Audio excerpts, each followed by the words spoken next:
अभी कुछ दिन पहले सोशल मीडिया पर हिंदू राष्ट्र अधिनियम का ड्राफ्ट के रूप में मुझे एक संदेश पढ़ने को मिला। अगर हम इस संदेश को पढ़ने और उस पर अपनी अपनी प्रतिक्रिया देने वालों की माने तो जल्दी ही हिंदू राष्ट्र का सपना साकार भी हो सकता है। हालांकि यह ड्राफ्ट किसने तैयार करवाया है, इसको लेकर किसी विशेष व्यक्ति, संस्थान या फिर किसी भी राजनीतिक पार्टी की ओर से कोई दावा नहीं किया जा रहा है। लेकिन इस संदेश में हजारों ही नहीं बल्कि लाखों लोगों ने अपनी अपनी दिलचस्पी दिखाई है और प्रतिक्रिया दी है। हिंदू राष्ट्र अधिनियम का ड्राफ्ट क्या कहता है और इसमें क्या क्या पॉइंट्स दिए गए हैं, इस विषय पर भी हम बात करेंगे। लेकिन उससे पहले यहाँ मैं ये भी जान लेना चाहिए कि इस ड्राफ्ट को लेकर आम लोगों की प्रतिक्रिया क्या हो सकती है। बहरहाल हिंदू राष्ट्र अधिनियम के इस ड्राफ्ट में ऐसा क्या लिखा है जिसकी वजह से न सिर्फ एक आम हिंदू बल्कि संपूर्ण हिंदू समाज इसे पसंद करने लगा है और इससे उम्मीदें भी लगा रखी हैं कि एक न एक दिन हमारा सपना साकार होकर ही रहेगा। तो इस वीडियो को आगे बढ़ाने से पहले यहाँ मैं आप लोगों से अनुरोध करना चाहूँगा कि यदि आप लोगों मेरे चैनल पर नए आए हैं या पहली बार आए हैं तो कृपया इस चैनल को सब्सक्राइब अवश्य कर दें ताकि मेरे विचार और जानकारियाँ आप लोगों तक इसी तरह मिलती रहे या पहुँचती रहे। तो आइए सोशल मीडिया में वायरल हो रहे हिंदू राष्ट्र अधिनियम के इस ड्राफ्ट के कुछ महत्वपूर्ण पॉइंट्स पर नजर डालते हैं कि आखिर इसमें ऐसा क्या है जिसको लेकर हिंदू समाज इतनी उम्मीदें लगाकर बैठा है। तो हिंदू राष्ट्र अधिनियम के इस ड्राफ्ट के अनुसार हिंदुस्तान को अब से हिंदू राष्ट्र कहा जाएगा, जिसमें शासन का प्रमुख धर्म सनातन हिंदू धर्म होगा और उसकी उपशाखाओं में SC/ST वर्गों सहित जैन, बौद्ध और सिख भी रहेंगे। SC/ST वर्ग का धर्मांतरण पूर्णतया प्रतिबंधित रहेगा क्योंकि यह भी हिंदू धर्म की श्रेणी में ही आता है। हिंदू और इसके घटकों के मंदिर, मठ, तीर्थ, ट्रस्ट, गुरुद्वारे आदि पर कोई भी टैक्स या अधिकार सरकार का नहीं रहेगा। हर जिले में एक केंद्रीय संस्कृत महाविद्यालय और कम से कम 5 उच्च माध्यमिक आधुनिक संस्कृत विद्यालय भी होंगे। कक्षा प्रथम से स्नातक शिक्षा तक संस्कृत भाषा का अनिवार्य विषय रहेगा। वक्फ बोर्ड, मदरसा शिक्षा, इस्लामिक शिक्षा, कट्टरता, वामपंथ आदि पर पूर्ण पाबंदी लगेगी। भारत का इतिहास पुनः लिखा जाएगा। भ्रमित और आधारहीन इतिहास की पुस्तकों को नष्ट किया जाएगा। जिस राज्य में हिंदू और उसके घटकों की जनसंख्या 50% से कम होगी वहां उन्हें सभी अल्पसंख्यक लाभ मिलेंगे। हिंदू धर्म, देवी देवताओं, सभ्यता और उसके घटकों की संस्कृति, रीति रिवाजों आदि की निंदा करने वाली फिल्में, लेख, वेब सीरीज, लघु फिल्म, नाटक और विज्ञापन आदि के जरिए दुष्प्रचार और गलत तथ्य आपराधिक श्रेणी में माने जाएंगे। देश के प्रमुख संवैधानिक पदों जैसे कि प्रधानमंत्री, राष्ट्रपति, निर्वाचन आयुक्त, मुख्य न्यायाधीश, हाई कोर्ट के प्रमुख न्यायाधीश, राज्यपाल, राज्यों के मुख्यमंत्री, गृह मंत्री, रक्षा मंत्री, स्पीकर, तीनों सेना प्रमुख, मेयर, कलेक्टर, मुख्य सचिव, कैबिनेट सचिव, RBI के गवर्नर आदि पदों पर अब सिर्फ हिंदू और उसकी उपशाखाओं से संबंधित व्यक्ति ही नियुक्त होंगे।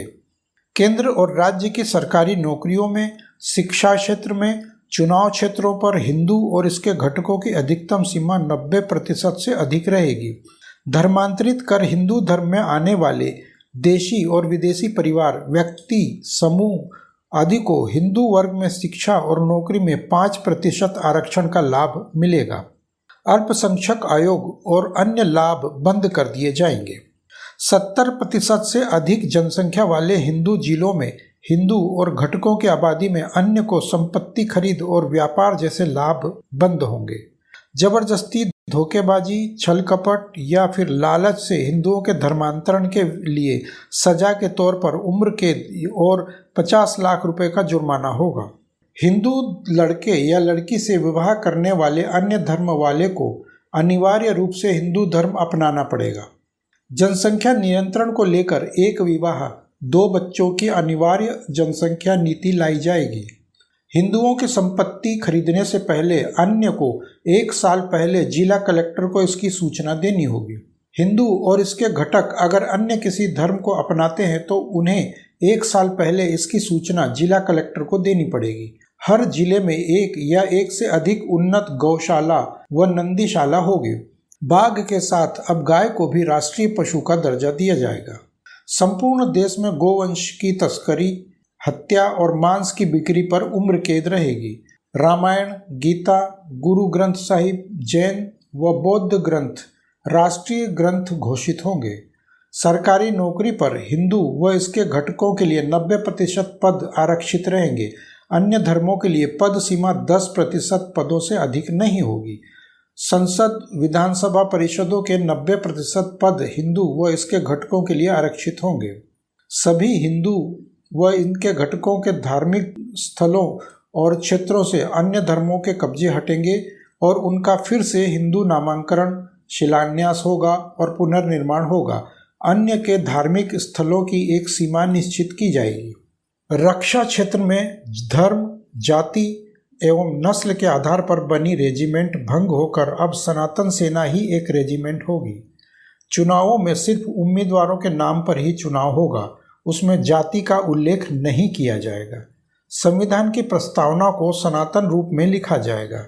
परंपरागत और प्राचीन हिंदू शैली के खेलकूद और प्रतियोगिताओं को प्राथमिकता दी जाएगी। हालांकि सोशल मीडिया में तेजी से वायरल हो रहे इस हिंदू राष्ट्र अधिनियम के ड्राफ्ट में वैसे तो और भी कई सारे विषयों को लेकर छोटे बड़े अलग अलग पॉइंट्स दिए गए हैं जिनको विस्तार से देखा जा सकता है, मगर उनमें से यहाँ हमने मात्र कुछ का ही जिक्र किया है।